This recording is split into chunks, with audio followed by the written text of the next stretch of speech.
Let me tell you folks, if you think your homeowners association is bad, wait till you hear what went down in Lakeside Haven. Picture this, a picture-perfect suburban neighborhood just outside Columbus, Ohio. White picket fences, kids on bikes, Saturday morning lawn mowers humming like clockwork.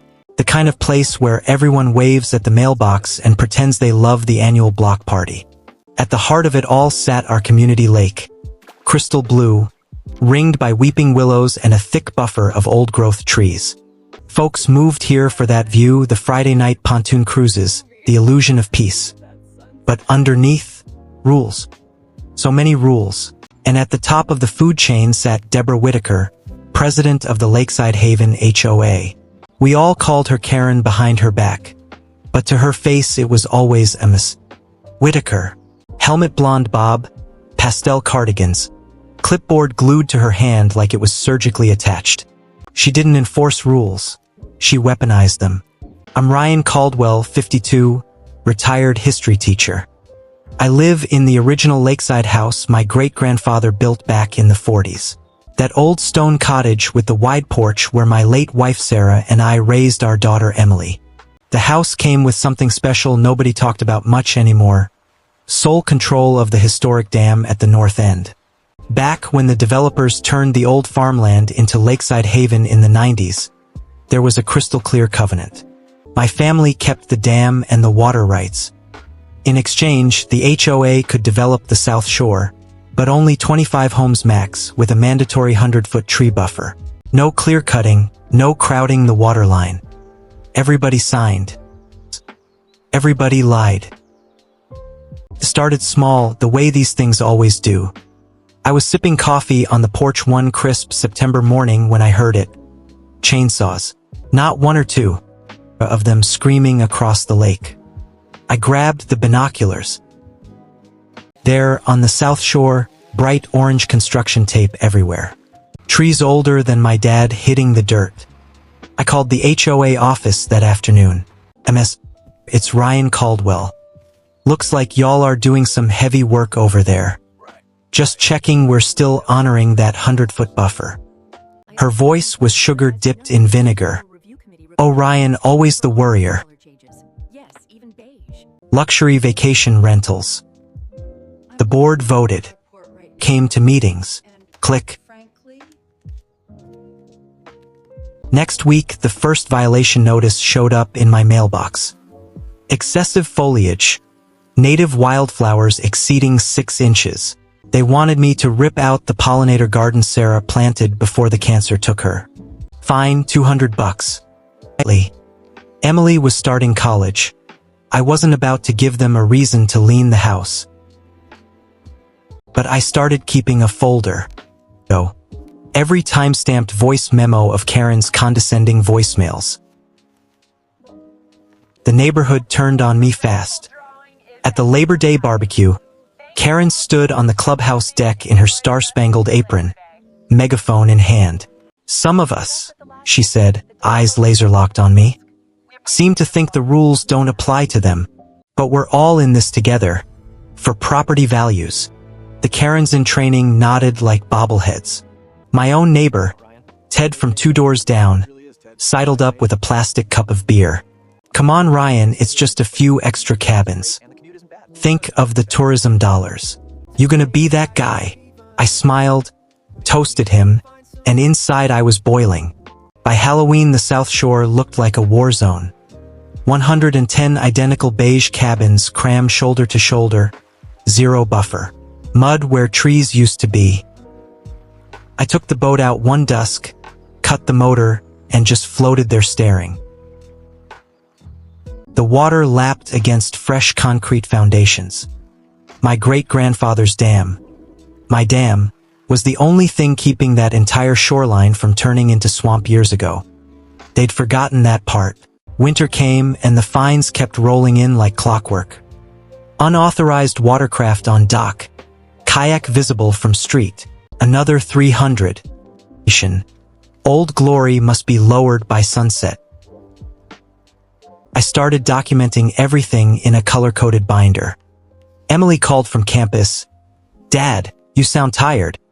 Just let it go. Couldn't. His garden they were killing, my family's history they were paving over. Karen's monthly newsletter became a masterclass in passive aggression. A reminder to all residents. The HOA works for you, except when certain individuals put personal agendas above community harmony. Everyone knew who certain individuals was. The gossip mill churned. Ryan's anti-progress. Ryan's hoarding old junk on his dock. Ryan's turning into that crazy lake hermit. I kept smiling at the mailbox, waving at the golf carts that slowed down to stare.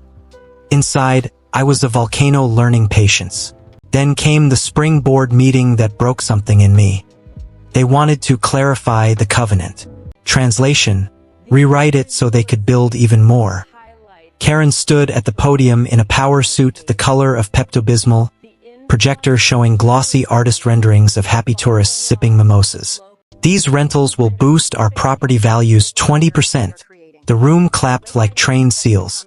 When I stood up with the original 1994 agreement in my hand, the room went dead quiet. MS, page 7, paragraph 3. Strict preservation of 100-foot riparian buffer. Maximum 25 structures.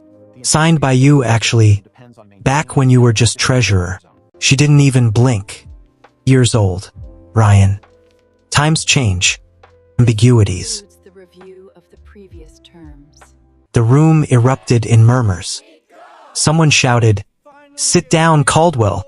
Security, 2 off-duty cops Karen hired, escorted me out while she smiled like a shark.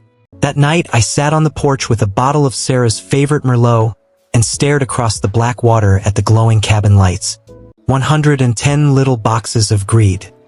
I whispered to the dark, "They forgot who controls the water." I started researching quietly. County Archive. Floodplain maps. The South Shore? Built on a natural depression they'd clear-cut and filled. Without those trees sucking up runoff, it was basically a bathtub waiting for a plug to be pulled. My dam had a main spillway gate my great-grandfather installed by hand. The covenant was ironclad. I alone decided water levels for structural integrity and safety. They'd been so busy counting tourist dollars they never read the fine print. The real twist hit like a freight train 2 weeks later. I was in the county clerk's office pulling more records when old Mr. Hargrove, the retired surveyor who'd stamped the original plat, shuffled over. 83 years old, eyes sharp as tacks. "Ryan, boy, I've been waiting for someone to ask the right questions." He slid a thumb drive across the counter. Deborah Whitaker wasn't just president. She's a silent partner in the cabin developer. Got 20% equity of the environmental study they buried. I opened it that night under the porch light. There it was in black and white. Karen had personally signed off on falsified elevation surveys. She knew the South Shore was flood-prone. She knew the buffer was non-negotiable. She did it anyway because her vacation fund depended on it.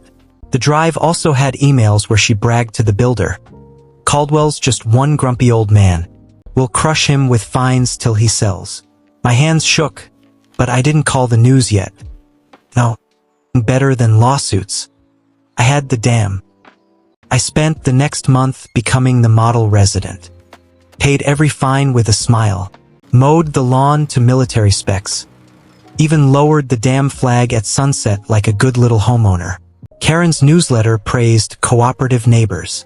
Meanwhile, I was out at the dam every dawn, oiling the big cast iron wheel, testing the gears, studying weather apps. A big spring storm was forecast, 3 days of heavy rain. Perfect cover. The night it hit, thunder rolled like artillery. Rain hammered the roof so hard Emily called from college worried. I told her I was fine, just checking the gutters. At 2 a.m., grabbed a flashlight and walked the 100 yards to the dam. Heart slamming against my ribs. The wheel was stiff, but adrenaline made me strong. Inch by inch, I cranked the main spillway gate shut. The roar of water changed, deepened, pressurized. I wasn't flooding anyone illegally. I was simply maintaining structural integrity during extreme weather exactly like the covenant allowed. Nature would do the rest. I slept 3 hours, and the sound of distant shouting. Coffee in hand, I stepped onto the porch. The lake had risen 4 feet overnight. Not catastrophic on my side. My house sat high. But across the water, pure chaos. The brand new lawns of the South Shore were gone. Water lapped at the first row of cabins like it owned them. People in pajamas were running around, hauling furniture onto roofs, screaming into phones. A kayak drifted past, still tied to somebody's porch rail. I raised my mug in a silent. My phone rang at 7:15. Karen. Broken teapot. Caldwell. What the hell did you do? I kept my tone neighborly. Whitaker. Just following protocol. Safety. Remember the covenant you signed? I had to adjust the water level. Wouldn't want any structural failure on your watch. You're flooding our investment. I'll sue you into the ground. Investment? Funny, the county records show you've got quite the personal stake in those cabins. 20%, right? I'd be careful throwing around words like sue, especially with those falsified surveys floating around. Dead silence. Then the line went dead. The next 48 hours were beautiful. The rain kept coming. Mold started blooming up the cabin walls like black wallpaper. Foundations shifted in the saturated soil. Rental bookings canceled en masse. Nobody wants to vacation in a swamp. Local news vans showed up. Mysterious flooding hits Lakeside Haven luxury project. Karen tried to spin it as climate change, but the memes were already everywhere. Her face photoshopped onto a sinking Titanic. I got anonymous texts from other board members. We didn't know she was skimming. We're done with her. The fines against me? Suddenly under review. Ted from 2 doors down brought over a 6-pack and mumbled, "Man, I had no idea." I just nodded and handed him a beer. Weeks turned into months. Every time it dropped a few inches, I found a new safety concern that required the gate to stay mostly closed. The first row of cabins sat in permanent foot-deep water. Insurance companies laughed and denied claims. Banks called loans money until the HOA had no choice but to declare bankruptcy. Karen tried one last Hail Mary, called an emergency meeting to vote me off the lake or something. Nobody showed up except her and 2 loyal Karens. She stood there alone under the fluorescent lights, lipstick cracked, hair frizzing in the humidity, screaming about traitors. The bank foreclosed. Bulldozers came not to build but to demolish. Within a year, the South Shore looked almost like it used to. Grass came back. The mud. The county turned the land into a conservation trust, public walking trails, no more rental empire. Sometimes on quiet mornings I paddle out and you can still see the ghostly outlines of concrete slabs under the clear water. Little reminders. Karen?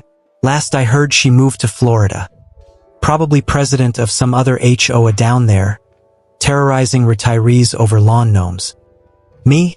I sit on the porch most evenings with Emily when she visits, watching the lake sparkle the way it was always meant to.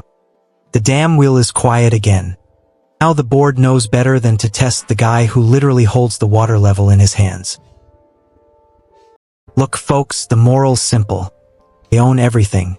Your grass, your flag, your peace of mind. But when greed meets an old contract and a man who's done being quiet, nature has a funny way of settling the score.